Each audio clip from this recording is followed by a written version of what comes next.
In this video, I'm going to show you how to remove and replace a rear shock on a Chevy Malibu located in the rear suspension. Remove the tire is a 19mm socket.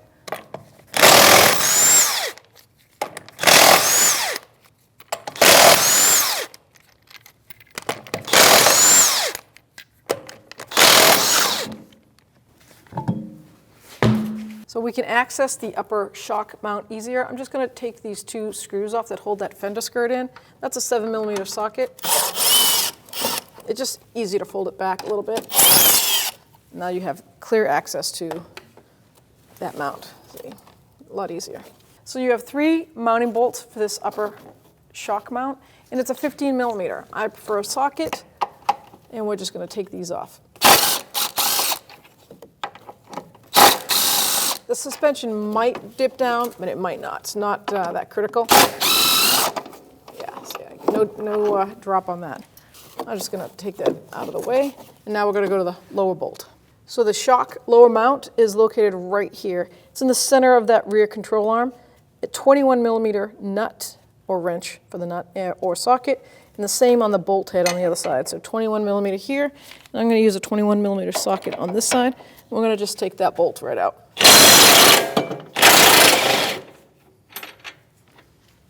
Now I'm going to hold the shock, and I'm going to just pull that bolt right out. And now we can just lift that shock right out of that fender well. So the new shock comes just like this, and I just want to show you how to disassemble it to get it ready for install. So you can compress it, and then once it's compressed, move kind of quickly and take that white strapping out of the way. And now this cover has the actual shock nut in there. So you're just going to take it and pull it off. Now if you can't pull it off, like I couldn't, I'm just going to take a light hammer and I'm just going to tap it. And there is the locking nut for the top of that shock. To remove the top mount from the shock, we have a lock nut here. That's going to be a 15mm socket. And let's hope we can spin it free as much as we can.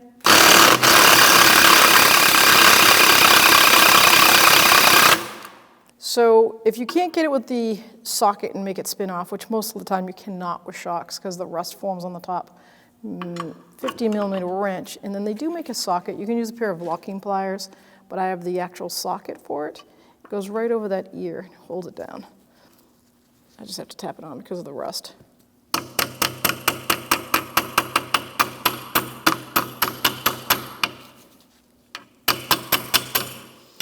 I'm going to hold that with my breaker bar, and I'm going to break this nut free.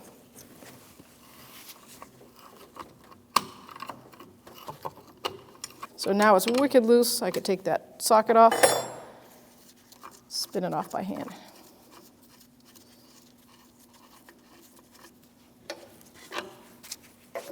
Take the shock out. Might need to get a hammer, give it a little tap.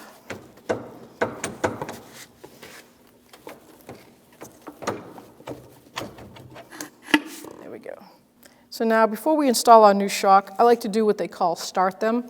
So with it being held like this, I'm going to push down on it, and you'll feel it drop about an inch or two before the compression starts to pick up. Do this like 3 times. Yep, it already is. The gas is mixed with the oil, so it's ready to go. I like to do it standing straight up instead of tipping it. I'm sure either way will work, but now it's what we call started and ready to go. So take your old shock. Take that sleeve off, and then you have this, what we call a joust bumper. Take that off, put it right on the new shock, right to that point. Then take your cover, install that.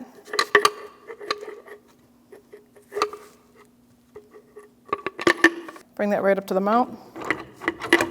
Take your washer, place that down first, then take your nut and start it by hand.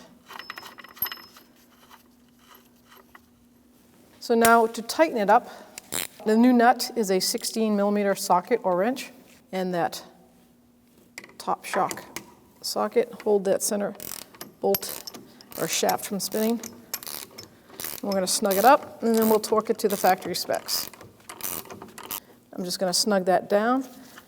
Now I'm going to get my torque wrench, and I'm going to torque it to 15 foot-pounds. That's what the factory asked for. So 15 foot-pounds. Let's hold the shaft from spinning and confirm.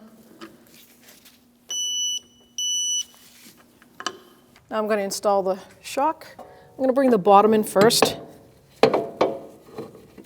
You could do it either way, but if you do the top first, then you're going to have to compress with a pry bar to get the bottom bolt to line up.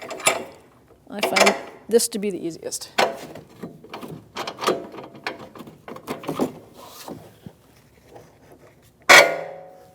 Get the nut, put the nut on.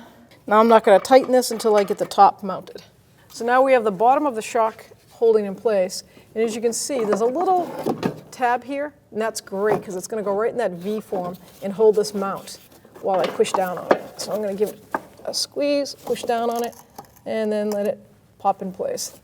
Just gives you help struggling. So now I'm going to start the furthest bolt over here with the new bolts that are supplied. Start it by hand.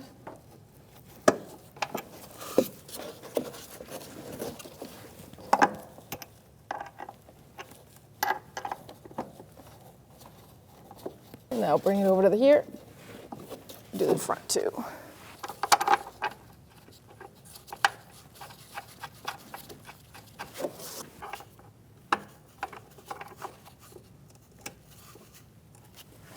So 14 millimeter socket, and I'm going to snug these down just enough so I can torque them.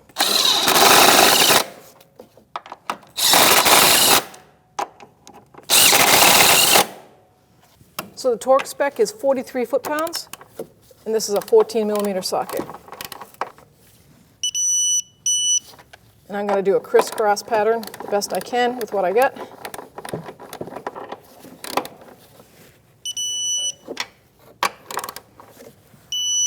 Just double check.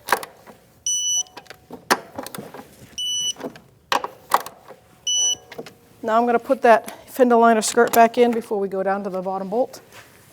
Take your little self-tapping screws, start them in place. 7 millimeter socket, snug them up. Now we go down below and torque that mounting bolt. So take our 21 millimeter wrench and socket and snug that lower mounting bolt up. So 21 millimeter socket, and you might need a wrench for the other side. The torque spec's 118 foot-pounds, and then it's also asked for an additional degrees. So let's get to 118 foot-pounds first. And then it says for an additional 90 to 105, I'm going to go with 100, and we'll just give it that final tighten.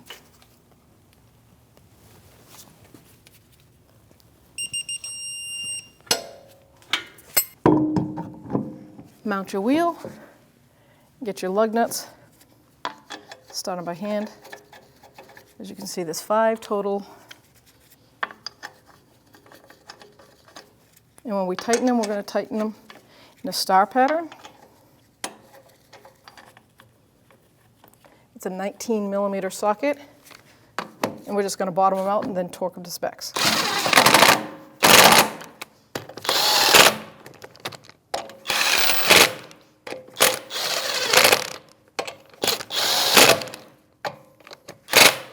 The torque spec is 100 foot-pounds. We're going to do it in a star or crisscross pattern.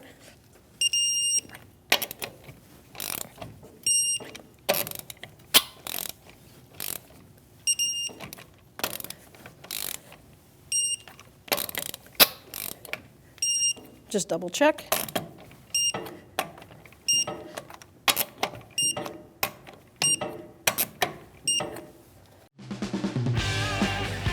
When only the best will do, demand TRQ. The only company that lets you view before you do. TRQ is committed to offering the highest quality aftermarket auto parts that are engineered for peace of mind. Thanks for using and viewing with TRQ.